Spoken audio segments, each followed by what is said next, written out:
at me, hitting me with sticks. And look at what has this created for me. What has happened to me. And then the sannyasi, looked at the snake very deeply. And then felt that sorrow of the snake. And then asked a very, very deep question. The sannyasi asked, I asked you not to hurt anyone. But did I ever tell you not to raise your hood and hiss?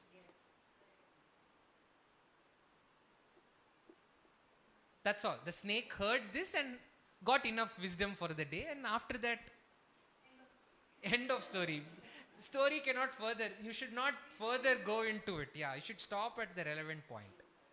Now, instead of going into the moral of the story is even if you see Katha Pravachaks, they don't do that. They will then relate it to their experience, to their life. Okay, so what we can do is ask some intelligent questions to spark a conversation. Okay, so what we do is, okay, Namrata, were there instances in your life when you were that very docile snake, innocent snake who was willingly getting hurt by others? Of course, all the time. When, Speak on the mic. yes. So, I have been a docile snake all the time with family members, with many in the work context. Everybody can tell me anything, anybody can behave however they want, but I should not hurt them. I should not hurt back, no? I should not talk back, right? That's a great value. So I have been docile snake so many times, yes. Super. Thank you for sharing.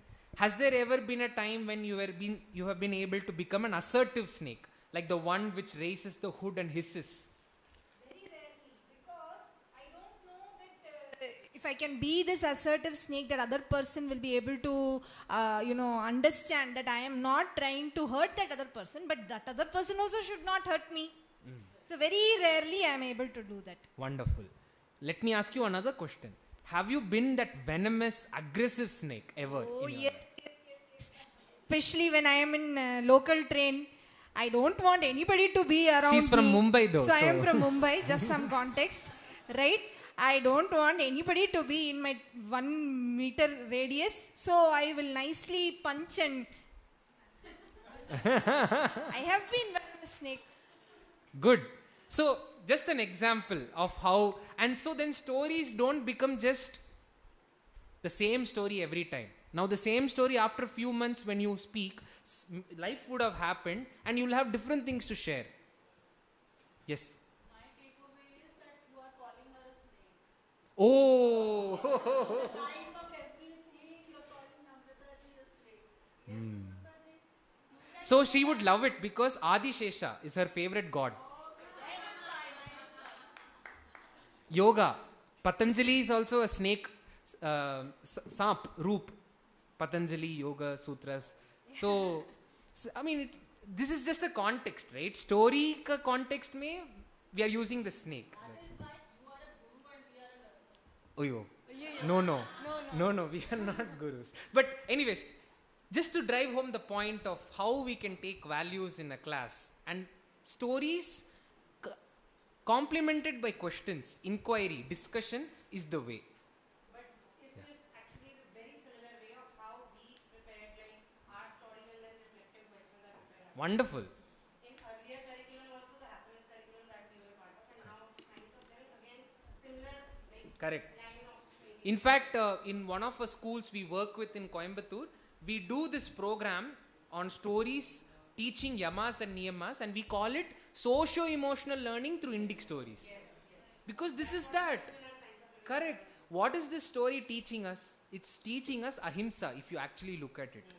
Ahimsa is not just towards another, it's also towards oneself. It's actually the other way around. It's first towards yourself. Beautiful. I mean, you wrote it first. Yes. And then me. Correct. That then again I was thinking that it should be the other way. When we Because everything starts from your own self. If you can't forgive yourself, you will not be able to forgive others. absolutely. Forgiveness is something different. It's not about others. Yes. Start from yourself. Wonderful. So the the entire idea of ahimsa being practiced on the self. See, why the whole question comes, why are there so many aggressors out there? Somewhere at a very physiological, and there have been many studies, usually a lot of, juvenile people who, commit crimes at very young age, if you just look at their childhood, they would have been victims of a lot of violence themselves, right? So rather than just generally saying we need more police to control these kind of people, why are we not saying that why there should be less violence that is committed to these people first? Only if I allow violence to happen to me, only then I feel the need to violate another, right? So that is this entire idea of ahimsa, and it has been very wrongly understood by many people कि मैं एक चीख दिखाऊं तो दूसरा चीख भी दिखाना चाहिए. वो अहिंसा नहीं है. शायद गांधी जी ने भी नहीं बोला होगा ये, but हमने उसका एक ऐसा, we have taken it to such a, extreme that we have forgotten what ahimsa really means. Sorry? The hurt Exactly. snake, wounded snake, exactly. Right? So when we teach our children values, it has to be inside out, always. Right? So these are some notes on ahimsa. We can go into the second value. Sure, so much can be packed into ahimsa itself. Like, how do we violate our own body? In the kind of lifestyle practices, in the kind of food we eat. Processed food is, correct. So then, using this as value framework, we can go into multiple discussions. Is processed food? What is processed food? Then building on it, is it ahimsa or himsa? So there is a particular chain of schools in Tamil Nadu, south of India, even in Kerala, a lot of schools. I was just discussing with one of the sirs. It's called Chinmaya Vidyalaya. Chinmaya Vidyalaya, they have created something called Chinmaya Vision Program, CVP. It was created by Swami Chinmayananda, their founder. There they speak about, even before NEP, they had this in place: physical development, mental development, cultural development, social development, and universal development. So they had this in place, and each of it had values within it. And each value, some stories, some questions, some activities. And they did that value integration within the subject. Based on the learner's subject topic, they would do that value integration as a discussion. So that along with the subject, values were integrated in the classroom itself. Not as a separate subject or not as a separate topic in itself. So that's something to study. CVP.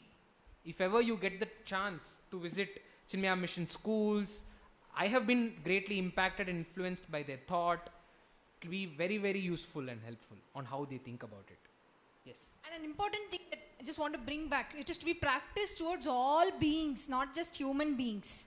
Even objects. So in South India, we have this festival called Ayudha Puja. So during the Navaratri time, there is something, Saraswati Puja, many of us know. In South, there is something called Ayudha Puja, which is a worship of all the tools we use. So if you come during Ayudha Puja to Tamil Nadu, this will have Chandan, Kumkum. Screen will have Vishwakarma Day. Right? The camera will be worshipped. One day, we worship our laptop because without it, our work won't happen. Exactly. So, car is worshipped. So, all of these tools are also part of enhancing life and helping us. There is a day given to honor it and respect it. Again, coming from such values. Yeah. Next. Okay. So, another story. What is the time? We have till 1. Okay. Maybe another story and then, yes. So, quickly, one more story. This is from Mahabharata. And as you all know, who is Yudhishthira? Okay, quick show of hands. How many of you know Mahabharata? Great. Okay. So, the Pancha Pandavas, we all know the 5 great warriors, the brothers. The entire story revolves around their life. There are many other people also, but it's their journey and many people coming along. So Yudhishthira is the eldest among them, Now, usually what is your experience? How many of you are the eldest child in your family? What is the expectation from you, from your parents? All expectation, such as responsibility, acharan, take care of your siblings, leadership. What else? Okay, when something is collaborative, you know, I ask this question in classrooms. Students say, sir, if I am the eldest, only I have to share everything with my siblings. They are not expected to share anything with me. Sacrifices. Yeah. And being a role model. Yeah. So you need to set the right example.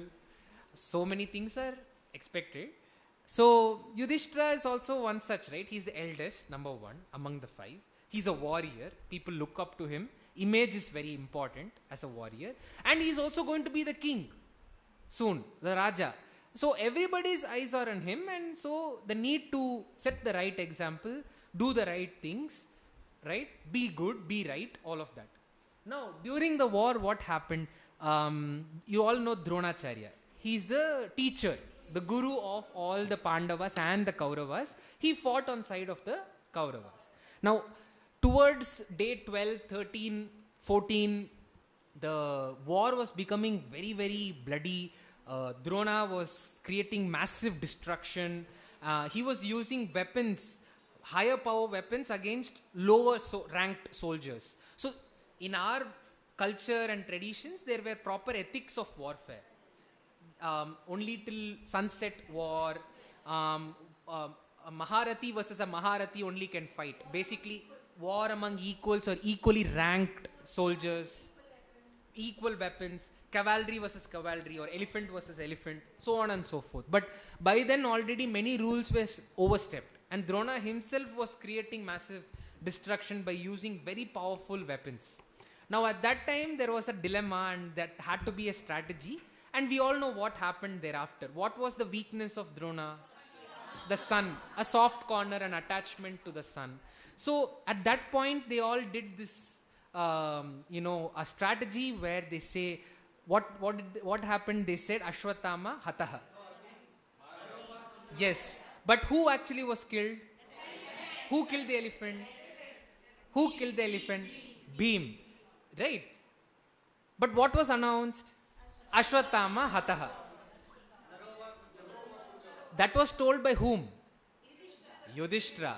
Why did Yudhishthira say that? Drona asked him. Why Drona asked Yudhishthira? Because Yudhishthira always stood by truth. And Drona said, Aap batao. Aap batayenge to main maan lunga.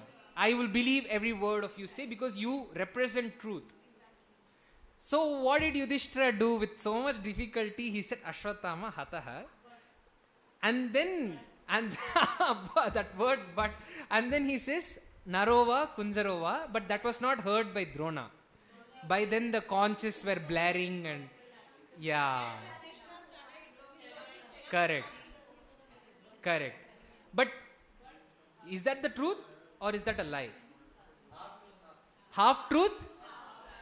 Half lie.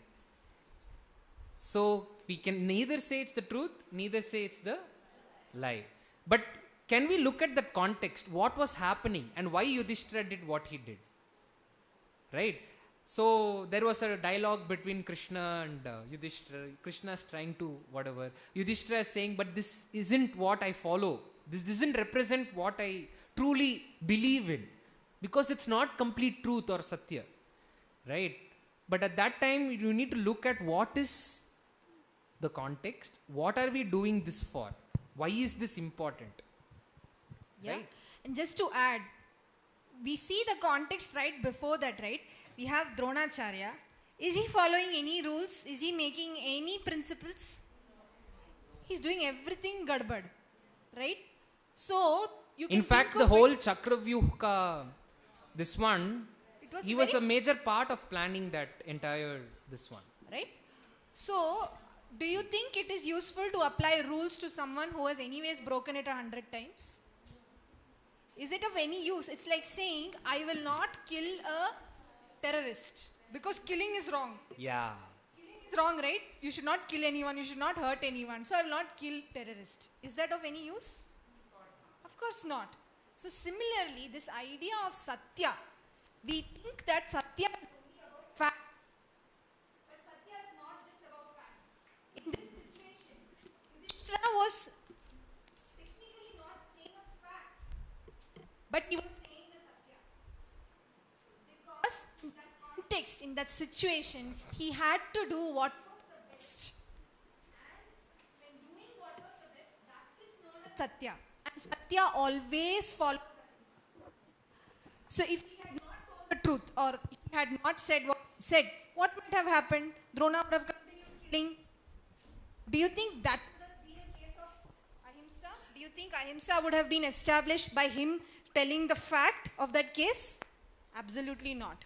So in this situation, we all know about, we must speak the truth, we must never lie and all that. But do we give our children the perspective of what is the truth versus what is a fact? Right? So from our stories, we must be able to draw these principles and always let them know that truth or satya is always in service of ahimsa. And it's never the other way around. Right?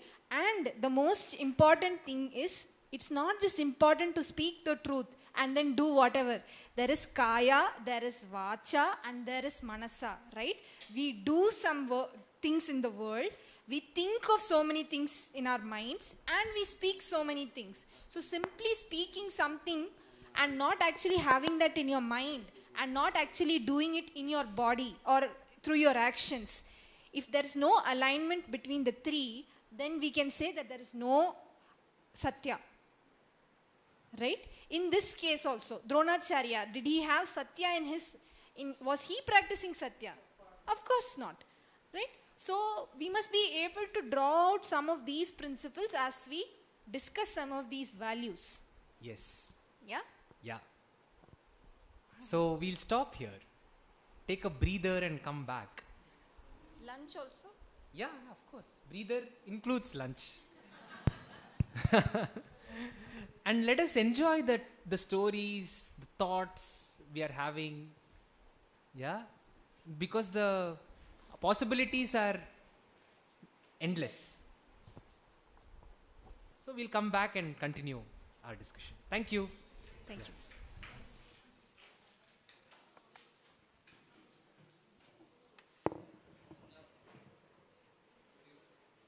Hello. Now we are having a photo session. So let's we go directly to auditorium, the big one, the next to the main building. Then we go for lunch, and then sharp 2:30 we will be here. 2:30 the session will start. Auditorium. Yes. Yesterday. No, that's a conference hall. Next to that building, big auditorium is there. So we are also coming. Yes.